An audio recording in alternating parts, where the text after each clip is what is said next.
Good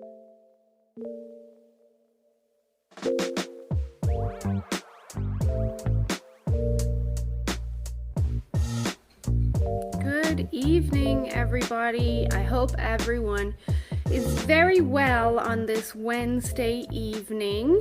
I know many people can't get on because of schedules and kids' events and everything, but I'm going to try to keep this short and sweet. Hi, Catherine. I have a transcript which I spent hours doing today. Hi, Sherry. Because I'm sure many of you know I'll go off on complete tangents, and I want to try to keep this short and sweet. And I also have my microphone on, so I'm hoping that it records properly and I can upload it to the podcast platform so you guys can listen to it again later when you're walking. Shannon, hi. Denise, hi. Is my microphone very loud? Because if it is, I can turn it down a bit. So just let me know, Catherine or Shannon. And then we'll just wait a minute and get into this. Hi, Samantha. I'm glad you could hop on, Samantha. You're really going to like this. Sounds great. Awesome. If it's too low or high, I can change it because it's my actual microphone. Penny, hi. Thank you. Some new faces that I didn't expect to see. Okay, so let's get straight into this. I'm going to just go through everything. Just a bit of a warning in advance. This might sound like a bit of a horror story, but there is light at the end of the tunnel. So yeah, just bear with me. And then if you do have questions at the end and we have a few minutes, I of course will answer them. Anyone else? It's great. Annie, hi. Tanya, hi. Okay, let's go. If I keep saying hi to everyone, we'll just be wasting time. So body fat set point. Many of you will have heard of this, and more than likely you'll have heard of body weight set point, but it's not body weight set point, it's actually body fat set point. And what is this? Well, this is a range, or it's a range of body fat that is tightly controlled by your body's homeostasis mechanisms, which, if you don't know what homeostasis means, it just means balance. And your body always wants to be in balance. It always wants to be in homeostasis. So it's that natural range of body fat that your body likes to sit at. Your body will defend this range, especially in times of stress or perceived stress, and that can include travel, poor sleep, overtraining, which is usually my case, under eating, emotional stress, anything. Your body will defend this range of fat. And before I go on, everything I cite in this or refer to, I will post the studies for you guys to check out if you want. I know not everybody likes to read the studies, but they'll be there if you want to check them out. So this set point is usually something you can get below if you diet. But if you go back to normal eating and you go back to that body fat level, this is where your body feels comfortable or it's accustomed to being. So I'm sure we've all heard, like everyone has heard of somebody who lost a lot of weight, but then they stopped doing what they needed to do and they gained all the weight back and some. That's usually the case. So the truth of it is that all of us have a body fat set point, but it's highly individual. You could have 5 different people and they might have 5 different set points based on a range of factors, including genetics, their activity level, and a lifetime of nutritional habits, which might be yo-yo dieting or something like that. So then whatever that set point is, the body or your body, it wants to keep you there as long as it possibly can because it's part of your staying alive, your survival mechanism. So Samantha, all of you actually, I think, are going to be interested to hear what comes next. So if you drop calories too quickly, the body will adapt to make fat loss more difficult. Samantha, this rings home with you. Whereas if also, for some people, if they consume too many excess calories, the body will adapt to make weight gain harder. And I know most people would love that. They'd love to be able to eat more calories and not gain weight. But these are what we'd call like our hard gainers, the people who struggle to put on muscle and weight no matter how much they eat. So these adaptations are made through changes in your metabolism. So why does this happen? Well, for a couple of reasons. One being because the further you get below your body fat set point, the more efficient your body's systems become. The mitochondria, which I talk a lot about, these are your cellular energy systems or your little nuclear power plants in your cells. Like I always think of Homer Simpson's nuclear power plant. Those are your mitochondria. They make the energy.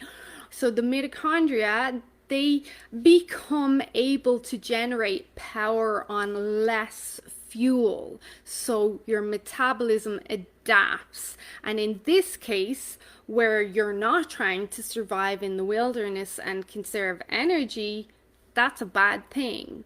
If you can keep your body producing energy at a lower rate on less fuel, that's a problem. So this would be efficiency. So this increase in efficiency has a ripple effect. Your basal metabolic rate is lower. The amount of energy you expend during exercise gets reduced, and I know this is true for me for sure. And even the thermic effect of food, which is the amount of calories you use to break down nutrients. So I always use the steak analogy. If you have a 200 calorie piece of steak and it takes you 100 calories of energy to digest that, then you only have 100 calories that you absorb. So that's your thermic effect of food. So that also decreases. So the further you get below your body fat set point, the more efficient you get with your energy, and the more you push yourself down into caloric deprivation, which a lot of people will do. They'll hit a plateau and Samantha, again, I'm sure you'll relate to this. They hit a plateau and then what's next? Oh, I'll just cut more calories or I'll exercise even more. So let's say you're on your second or third or fourth dieting cycle. The more you do this, the more you're reinforcing this efficiency. So in layman's terms, the more you diet, the harder it gets to lose weight each time you diet. So, okay, is that making sense with everyone so far? Hi, Jackie, Teresa, hi. Great, okay, great. So, bad news so far. We're going to kind of keep with the bad news for a while. So this range of body fat, this is what's interesting. The range of body fat is also controlled by your body fat cells and their size. So the individual fat cells. Most people believe that fat cells are neutral, that they're just storage sites for extra calories or fat, which is not true. Fat cells are so much more than that. They are considered endocrine organs in themselves, and they're storage sites for toxins and inflammatory molecules. Like in the health industry, in the scientific world, fat cells are officially recognized as endocrine organs in themselves. So not only do they store toxins and inflammatory molecules and hormones, but they also send out hormonal signals. They talk to the brain, they talk to each other. And one of the hormones they do this with is leptin. So we're going to get into leptin a bit more. You'll have heard me talk a lot about leptin. It really is a key hormone that I try to balance. So the size, though, of these individual cells in research has been shown to be one of the key factors that controls body fat set point. So leptin, which is our satiety hormone, is that's what's most commonly known to do. Like, it's the hormone that tells your brain, hey, you're full, you've had enough food, we're good to go now until dinner or whatever. That's what it's most commonly known as, but it does a lot of other things. So leptin is released from your fat cells and your stomach when you eat. And that hormone gets sent up to the brain and it says, hey, I'm full now. You can stop eating. Leptin has a huge impact in the brain, primarily in the hypothalamus. It's a very important hormone to know about. Most people know about insulin. They know about estrogen and cortisol and all, but don't fully know about leptin. So this is an important message for you guys to take home, especially if, well, most people are on a fat loss journey or even just a health journey, or a lot of people want to help a family member or a friend that they think maybe needs to lose some weight for their health. This information is going to be helpful for them. So leptin talks to the brain through the hypothalamus.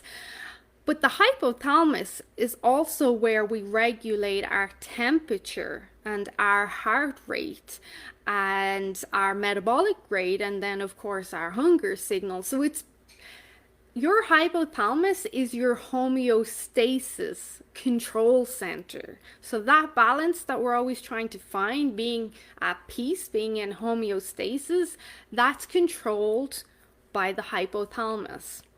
It also influences, your hypothalamus also influences your autonomic nervous system, which, for those of you that don't know, but I think most people know, is where we either activate our rest and digest state or our fight and flight response. So that like, our hypothalamus is super important. Okay, so when you diet, your fat cells shrink. That means if your fat cells send out leptin, as your fat cells shrink, your leptin level goes down.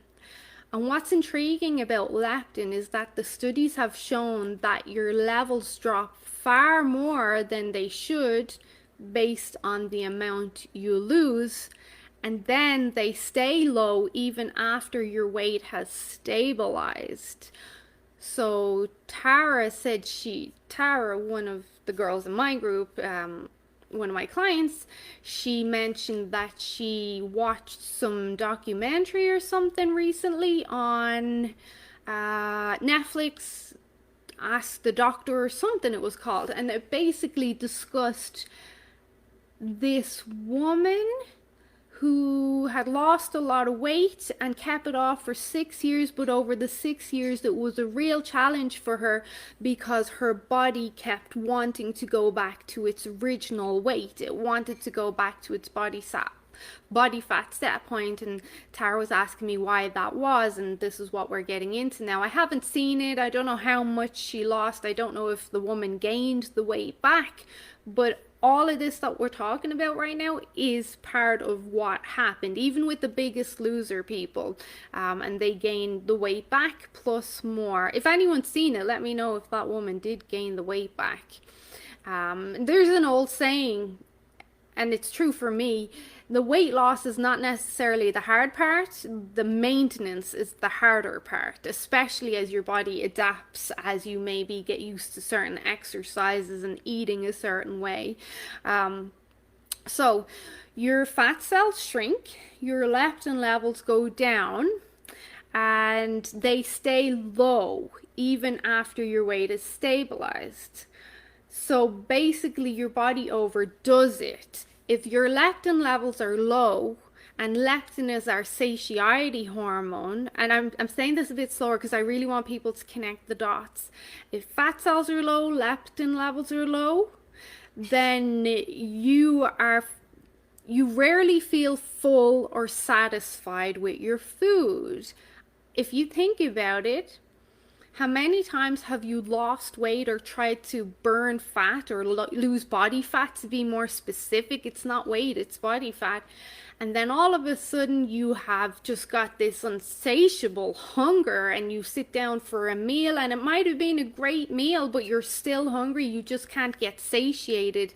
Now you know you've lost body fat, and I've been eating good and I've been doing everything good, but why can't I stop eating? Why am I so hungry? This is that leptin hormone.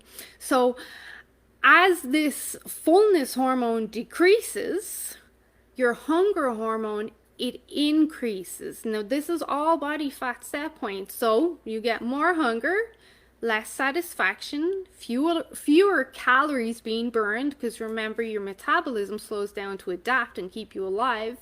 And that obviously sounds like the recipe for binging and weight gain and failure. Now we're definitely not finished, but you can see the research shows us that 95% of people who lose weight, they gain it back on. Only 5% of weight loss or fat loss losers keep it off in the long term. And I mean, depending on how many people are trying, that can be a lot of people, that 5%, but wouldn't we all like to be in that 5%? I'm lucky enough to say, not to make anyone jealous, that I am in the 5%, but I can honestly say it's hard. It's hard. Every day is hard. Maintenance is hard. Harder than getting here was. Okay, so far I know none of that sounds good. And this is the part that you're really not going to like. And I'm not saying any of this to scare you, only to teach you and then hopefully have you learn how to be more successful on your fat loss and health journey. So I mentioned the size of your fat cells, which most people never consider, or most people have never heard of leptin. So it's not just the individual, it's the size and the number of the fat cells that both help to determine your body fat set point. Now, before I go on, I just want to be clear. Your body fat set point is a range that your body wants to keep you at. It feels happy, it feels safe there, it feels like you're surviving there. Even though you may be 100 pounds overweight, your body feels happy there. This is your body speaking as a third person or whatever. So if you do lose that 100 pounds and you're delighted and you're happy with how you look and life is wonderful, you're going to have this challenge of your body trying to push you back in that direction. And that is why maintenance can be hard. Or you might see someone, they'll be doing great and they'll lose 20 pounds, but then that opposition, that push from the body is hard for them to overcome, and then they go back the opposite way. Okay, so not to ramble too much. So when you, and don't get scared by this word, but when you refeed, don't get scared by the refeed word. When you refeed after deprivation, and deprivation is not after 4 or 5 days of a low calorie diet. Deprivation is 6 weeks, 6 months, 12 weeks, a year of basically deprivation and starving yourself, which people do.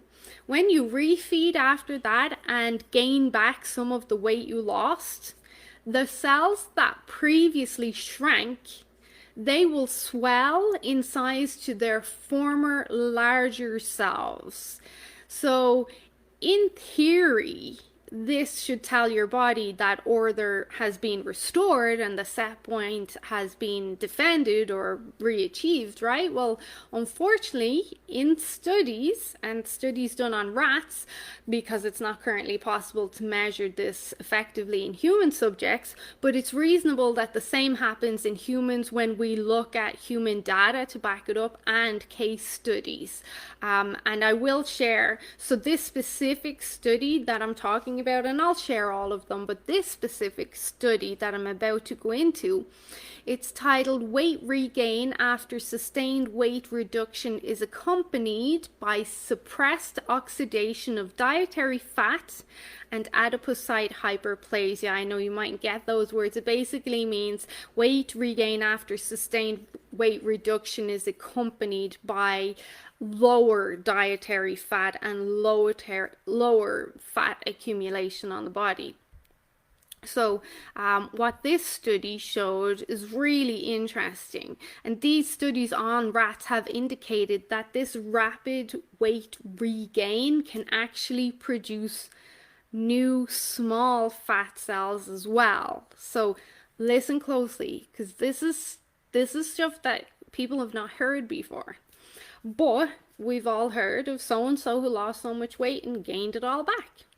So basically, that study that I just told you, what this research in rats showed was when they put these rats on a diet or calorically restricted them, they lost about 1/7 of their body weight. So it was a decent amount for a rat. Their fat cell numbers stayed the same and the fat cell size reduced. Then they let the fats eat ad libitum, so however much they wanted. So they were very depleted. Their leptin levels were very low, their metabolic rate was low, and they were hungry. So they let them eat what they want. Then something interesting happened. So they had these rats start overfeeding, and they noticed the fat cell size. So the fat cell had shrunk, so the cell size stayed the same, about the same number. It stayed the same, but the number of fat cells increased by 50%. So this is what's called pre-adipocyte differentiation. So this is in the beginning, the rats had dieted, they lost 1/7 of their body weight, and then they start letting them overeat or refeeding again consistently. So the rats started to gain weight again, but the cells stayed the same except for the number increased by 50%. So normally we have these what are called pre-adipocyte cells. And basically an adipocyte is a fat cell. So these are they're not necessarily full blooming fat cells, but they could be given the right triggers. And we all have them, and they're not fully formed fat cells, but they can become fully formed fat cells. Typically, this doesn't happen unless you become so obese that your body has to create new fat cells. But in the situation when you are at the end of a diet and your leptin is low, your thyroid is low, which it will be, and some other things, when all this comes together, if you have a massive energy flux, meaning you drastically overeat, you binge eat, which a lot of people do when they get to the end of a diet, or maybe people who have prepped for a contest, a bikini show or something like that. Once that's achieved or done, then they will binge eat. So they'll eat a lot in a very short amount of time. So what this study showed, that when you do that, you can actually create new fat cells. So you trigger these pre-adipocytes to become full-bloomed fat cells. The more fat cells, obviously, you have, then the greater potential for fat storage you have. So is this confusing so far? I'm still going through this study so we are getting to the end point. Netflix Ask the Doctor obesity episode. Thank you for that. I like these better than Zoom. Okay. I'm going to have to flip a coin over the Zoom thing. Okay. So these rats, now they're not just into the refeed stage, they're continuing to feed. So these rats, as they continue to overfeed, they do return back to their original body weight. They went back up to their original fat mass, But each individual fat cell was smaller, which you'd think, well, that's good. Like the fat cells are still smaller, so I'm still smaller. So the individual fat cells were smaller, which means the leptin was still lower, telling your body you're still in a calorie deficit. So that meant the hunger signals didn't normalize either. So the study showed that these rats did not stop regaining weight, and their leptin levels and hunger signals did not normalize until they were 40 grams above their original weight, which, like, 40 grams is a lot for a rat, over their original. So let's convert that to pounds for us. That they didn't stop gaining weight. Their leptin and hunger signals didn't go back to normal until they were 40 pounds overweight. So we'll just put it like that for us. And their fat cell size returned back to the size it was before. So in the beginning, when they stopped the diet and they started refeeding them again, the fat cells didn't move, they stayed small. But as they continued to overeat, now those small fat cells, they started regaining weight, and they kept moving up in size. The rats kept putting on weight, and they didn't stop putting on weight until those small fat cells had returned back to their original size. This is where the problem is. So this regain didn't stop until they went back to their original set point. In the study, it was almost to the micron. Like, that's how exact it was. The body wanted to get back to that set point, with so specific on the size of the fat cell. And now, because they had more fat cells, their overall body fat mass became greater. They had reprogrammed their body fat set point to be higher, and this was the new set point that the body defended. So for those who have yo-yo dieted in the past or still do, this is a problem. So every time you diet and you calorie restrict, if you kind of throw in the towel or give up on this, and I know this sounds just bad news, but if you throw in the towel and overeat, yes, if you have a refeed for one day, you're not going to cause any damage. But it's when people overeat and then they don't get back on track, they continue to overeat. Not only have you created more fat cells, then they're all coming back to the original size, bringing up your body fat set point. So that goes back to, you hear, the HCG diet is a prime example of this, where people get to be crude, horse's urine injections, pregnant horse's urine injections, and then they're told to eat 500 calories a day. That is severe calorie restriction. They lose the weight. We've all seen them lose the weight. Then they stop. It's unsustainable. They gain all the weight back, plus 40, 50, 60 extra pounds because of these fat cells and the body fat set point wanting to get back to its original safe place, or where it felt homeostasis. So along with all this bad news, the leptin, the fat cells, the increased hunger, which I've experienced, if I'm completely honest, I know how to cut body fat. I can do it. And if I do it, I'll get to a point where my body I'll say, oh, I'm hungry, I'm going to have a nice dinner. And it's like I open Pandora's box. Then it's not just dinner. Then it's, okay, I'm still a bit peckish, I'll just have this. And then, oh, I'm still a bit peckish, I'll have a bit of popcorn. Before I know it, I have the bag of popcorn. And then once I've had the bag of popcorn, my mind is like, well, you've already went off track, you might as well keep going. So then it might be chocolate or cookies or something like that. Now I know in my head, I don't want to do this, I shouldn't be doing this, but because this hormone, and it's all part of this survival mechanism, I have no control. And I know many of you can relate to this, and you sit down and you just just can't stop because it's like this hunger, and that's that leptin level trying to get back there. So then we have all of that happening, and then we also have increased insulin sensitivity of fat cells resulting from your weight loss, which sounds great, and in some instances it can be. Insulin sensitivity is what we want. But when we have this increased insulin sensitivity from like yo-yo dieting and severely restricting calories and not eating enough, I've spoken to a couple of people lately that I don't know how they survive on 700 calories a day, but they're not losing weight either.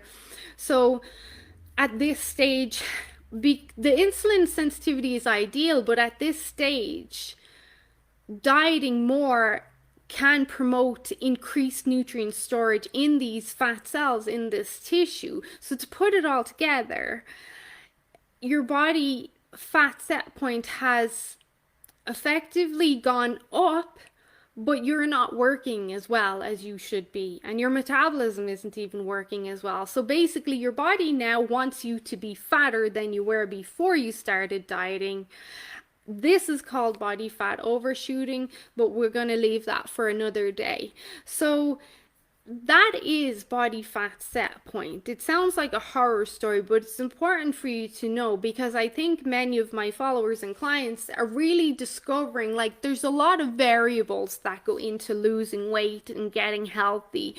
But it's important to understand, because it's I see it all the time. I saw it earlier on a post, someone tagged me, and the girl's like, no matter what I do, no matter how much I calorie restrict, I'm not losing weight. So my doctor told me, or a dietitian told her to eat more. So she ate more and she gained weight. So then she tried to diet again by calorie restriction and she couldn't lose the weight.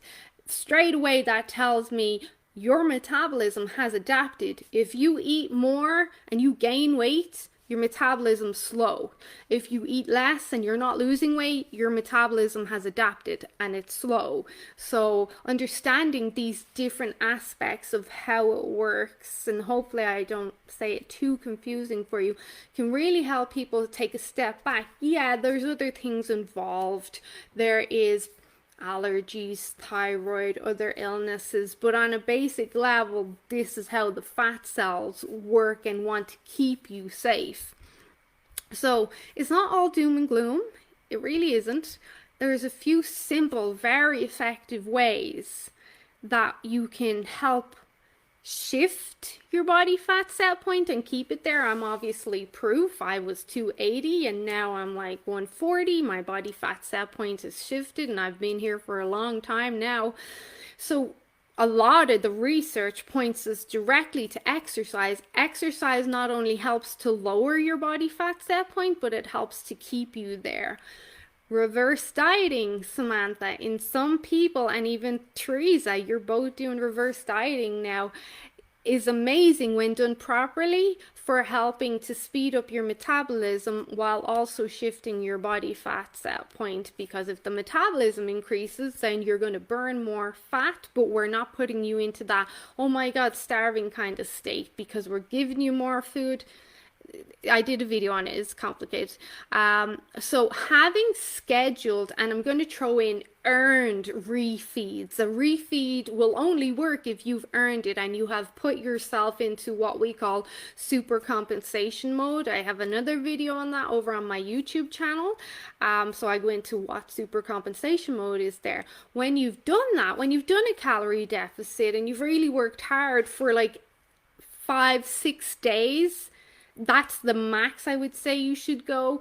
Then having a refeed there, that can be very beneficial for resetting that body fat point. And it just brings it down a little each time you do it, because having scheduled and planned refeeds helps to reset leptin, but it also boosts thyroid hormone. And thyroid hormone, T3 specifically, which is our good thyroid hormone, and we do have T2 as well, and even T1, which are great for the metabolism, but we don't usually look at them. But T3 is like a switch for those pre-adipocyte cells that I said, those pre-fat cells that are not quite fat cells. Well, T3 is the switch for that.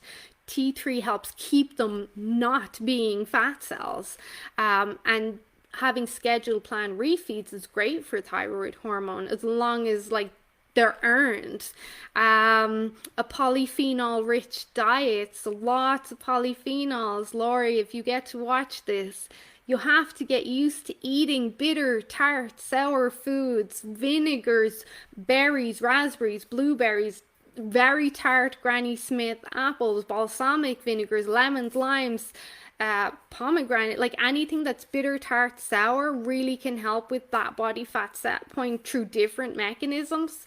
And Tara, collagen, research has shown us that collagen can help keep those fat cells small because it strengthens the cell matrix. So collagen, like everywhere. I really should get funded by Organica or something at this stage. And I theorize, and I'm sure there's research out there to back this up, that spices and thermogenic increasing foods also help with keeping your body fat set point lower, because spicy foods would cause that fire in your nuclear power plant to like flame up, and thermogenic foods like steak, like stuff that's very hard to digest, you're getting all the calories, you're getting the nutrition, but you're burning energy so that it kind of offsets the amount of calories. You're not absorbing as much because you're burning as you're eating, if that makes sense. So your body's still perceiving, I'm getting all these calories, I'm getting all this food, but you're like in the background going, yeah, but like you're only getting half of them, kind of thing. So does that make sense about body fat set point? If you don't understand that, like, I hate to say it, I know so many of you have been there. I've worked with so many of you and still do, where you either lose a lot of weight and you fall off track for stress or family issues or whatever, and you gain the weight back plus more, and the more you try to diet, the harder it gets, and it is that yo-yo. And then there's other people who restrict themselves so much that their metabolism slows down and they stop seeing results. And what do you do then? If you're only eating 700 calories a day and you're 35, for example, what do? You can't reduce to 500. If you do go to 500 and exercise more, what are you going to do when you plateau at that level? So this is important to understand this. There's a lot of tools. I'm going to say this because I've been putting out a lot of content since September. All of these tools work, but the biggest player is consistency. It's doing it. That's where you're going to see the success, dare I say, that I've seen, is consistency. And consistency is not easy. It's hard, but that's where the success comes. And then you keep the weight off and you don't rebound. Does anyone have questions? No, it's not confusing, but it's frustrating. It is, and my heart goes out to people. It all makes sense and I don't like it. Like lives better. Yay, Facebook videos. Leanne, hi. Tara, collagen. I've been around this weight for about a year now, hoping my set point has adjusted and it won't be such a fight this next year.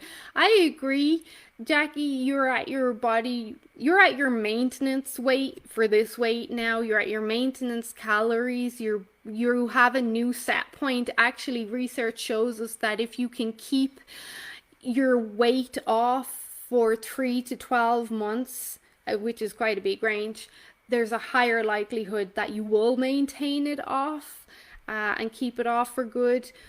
But I think maybe, Jackie, you could be in the slower metabolism aspect of things right now. Oh, she was on Biggest Loser too. I didn't know that. Well, I obviously didn't. I don't watch it.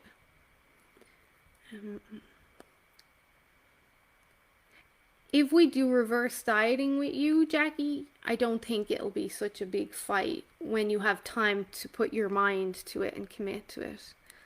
No, I completely understand. Feeling optimistic with the reverse diet these past couple of weeks. It's amazing because you eat more but you lose weight consistently. So not only do you have that, you're getting the satiety, you've got more energy, you've got better sleep, better mood, hormones, potentially libido, and you're still losing weight while eating more. But it has to be done tactfully. You can't just calorie restrict and then jump in and say, I'm going to eat more food.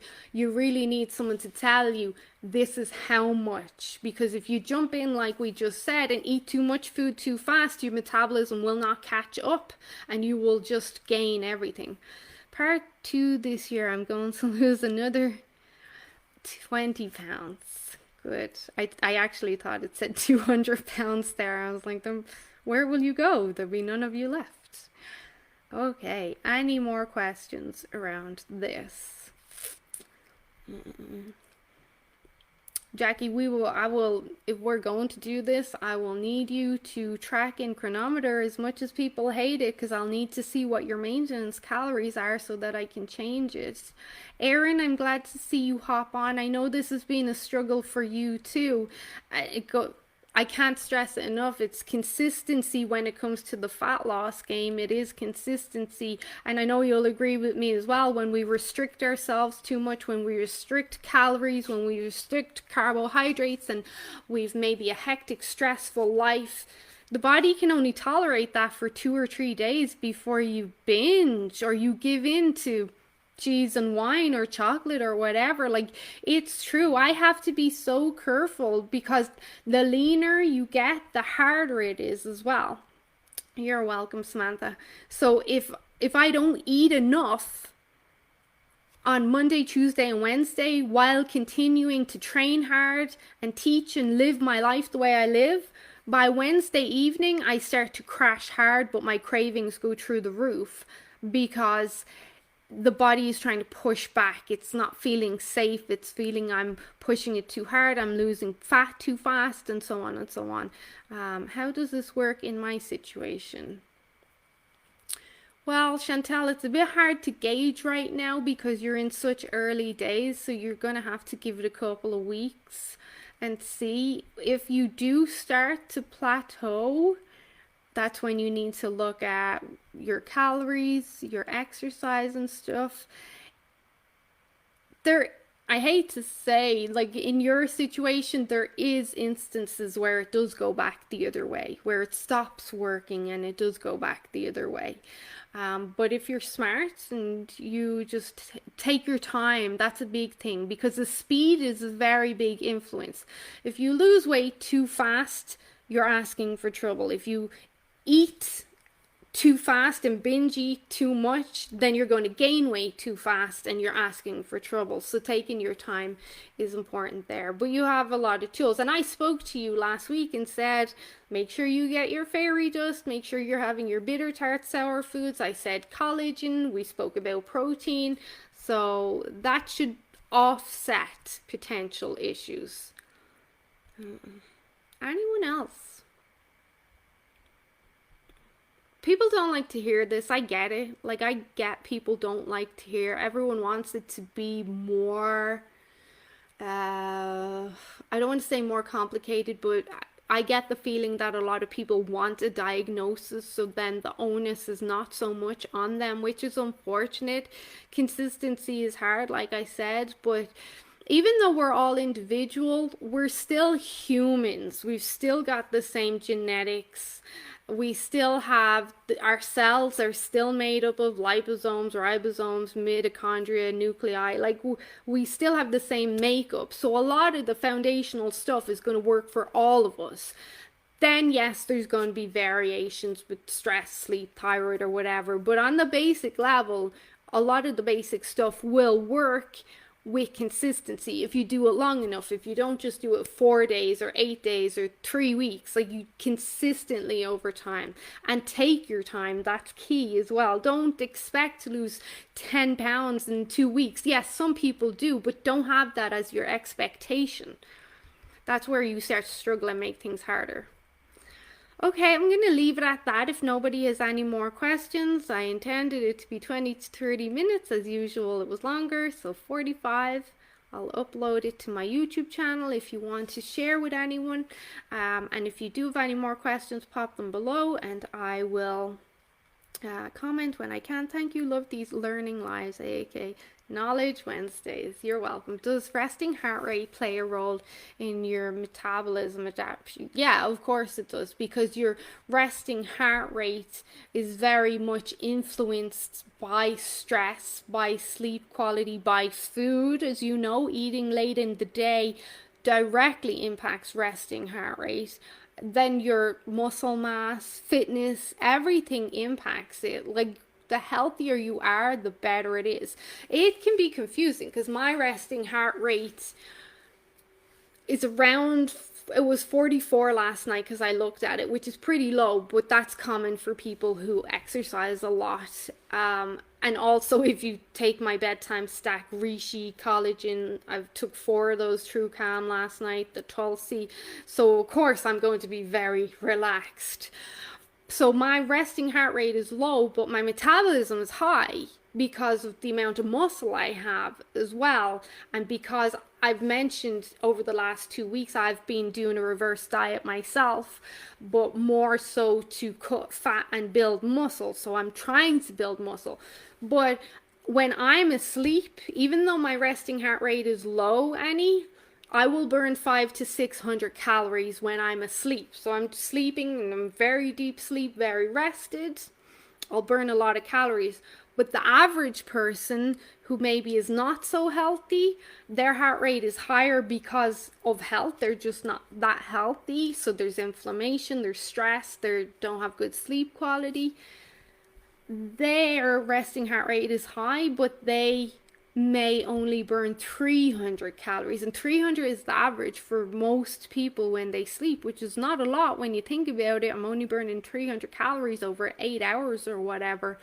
So in that aspect, not to be too confusing, Annie, yes it does, but it's more the outlook on the overall health of the body. So resting heart rate wouldn't be the anything that would cause your metabolism to adapt. It would be everything else, if that makes sense. Okay, you're welcome, Leanne.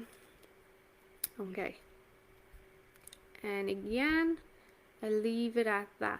Before I go, just in case you missed what I just said, anyone, one thing that's going to affect resting heart rate and stress the body and mess up your sleep is eating late in the day. I know you hate to hear it, but it's a true story. It is true. It's just how it is. So that for sure, and obviously contributes to weight gain. You're welcome, Shannon. You're welcome, Annie. Okay, I'll talk to you guys later. Bye-bye.